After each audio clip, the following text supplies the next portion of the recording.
You know, every photo you take, every file you save, every video you stream, it all has to live somewhere. And that somewhere uses a truly staggering amount of energy. So today, we're going to dive into the massive, invisible power demand of our digital lives and look at two totally different ways of handling it.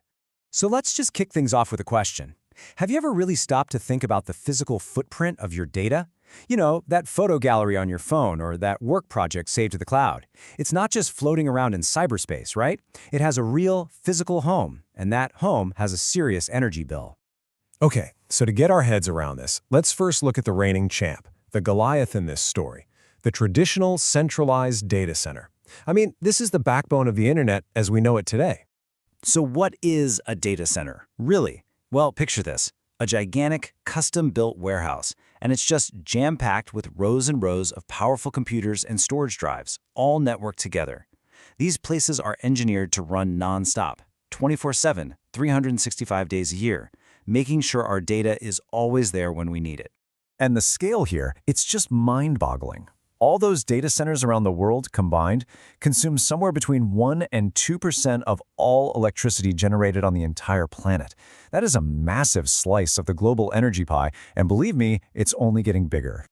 But here's the kicker. Where does all that power actually go? I mean, yeah, a lot of it runs the servers and the hard drives, that makes sense. But look at this. A whopping 30 to 40% of the energy is used just for cooling. That's an unbelievable amount of overhead just to keep all that machinery from melting.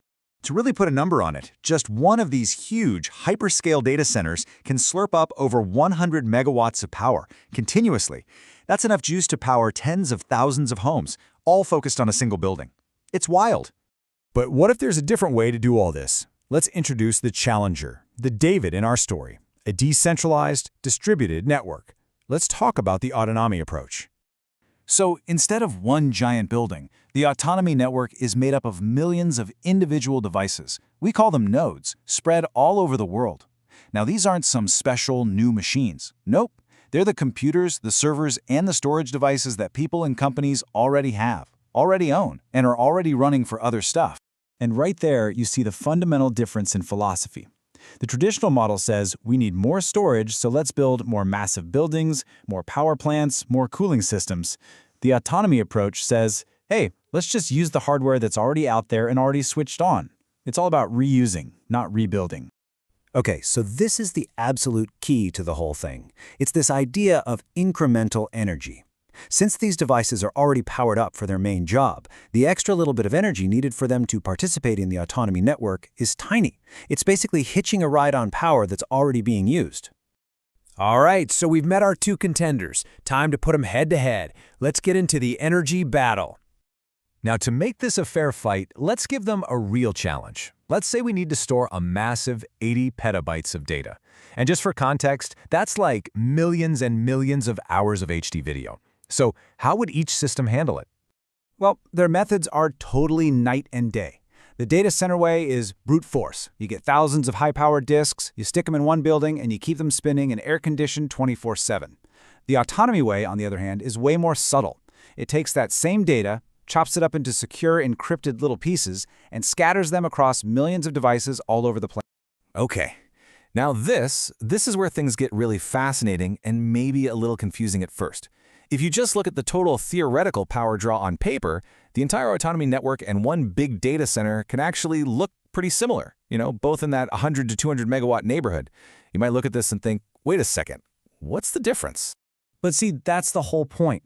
The crucial difference isn't just how much power is being used, it's where and how it's being used.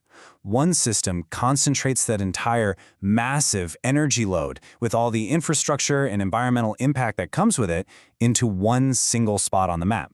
The other one distributes that load in tiny, almost unnoticeable amounts across a global network. This table just lays it all out, nice and clear. On one side, you've got a centralized facility with a super concentrated power load that needs its own dedicated buildings and cooling systems. On the other, you've got distributed devices using existing hardware. And the bottom line, a high, focused impact versus a low, distributed impact. It's a pretty stark contrast. So, after all that, what's the final verdict in this big energy showdown? Well, when you look at it this way, the distributed model makes a really powerful argument for being way more efficient. Let's quickly recap why. It really boils down to a few simple, powerful ideas. The distributed model just completely sidesteps that huge energy cost of centralized cooling. It cleverly leverages hardware that's already switched on anyway. It means there's no single town or ecosystem bearing the burden of a massive power plant. At its heart, it's a reuse what you have model, right? And that's almost always going to be more sustainable than build it all again from scratch. And that brings us to our final big picture thought. Our hunger for data is just exploding. There's no question about it. And we have to ask, how are we going to power all that in a way that's actually sustainable?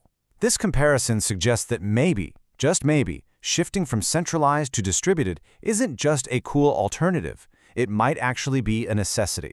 So we'll leave you with that thought. Is this the future for a greener internet?